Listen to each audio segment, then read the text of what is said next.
welcome to this International Forum on Climate Responsive Design. I'm particularly happy to open these 2 days of discussions and exchanges, especially in the current context. Every continent, every country, every district, every family has to take part and assume its own responsibility in making the world cleaner and less polluting. We have seen with our interventions that an energy efficient and cost efficient design is possible, and it will help the institutes save a lot of money. But it's not only about money, we want to save our environment as well.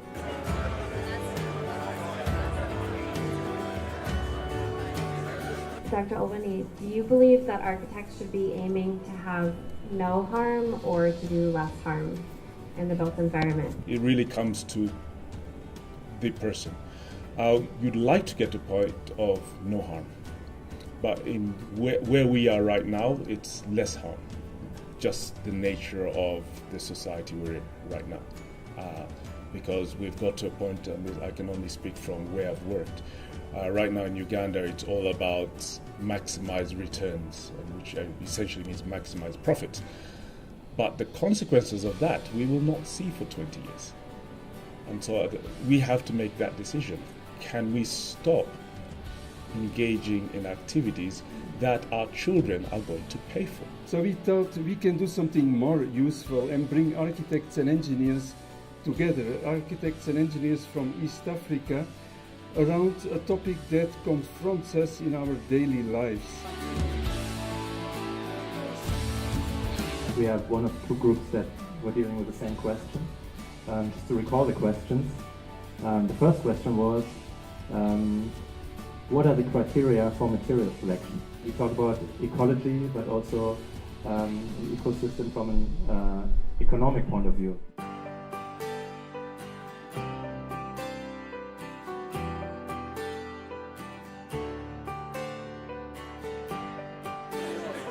I would say the first step towards designing energy efficient buildings is being climate responsive.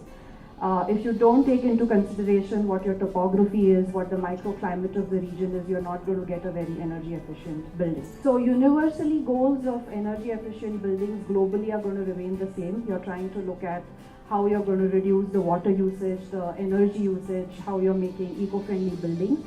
But there is no single solution over the globe. So what you build in, how you deal with a situation in East Africa is going to be very different from what you deal with a situation in Europe, obviously, because your climatic conditions are very different. This is perhaps easier when we understand what it means to deal with diverse disciplines.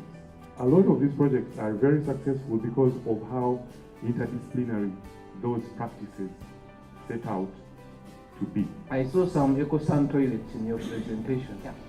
But it so happens that here in Uganda, where they've been used, they failed because of lifestyle. Because ideally, an eco-sign toilet, you're supposed to separate the liquid waste from the solid waste. How have you achieved that in your projects, and has it been sustainable? Training and raising awareness, not to use the topic of this forum, is a key among the local communities in order to achieve a sustainable project. For the Ministry and Construction Management Unit in particular, we appreciate this workshop, and Enabel and the Belgian funding agency. And for the architects, of course, we hope for those changes that we have heard of, and we eagerly wait for them.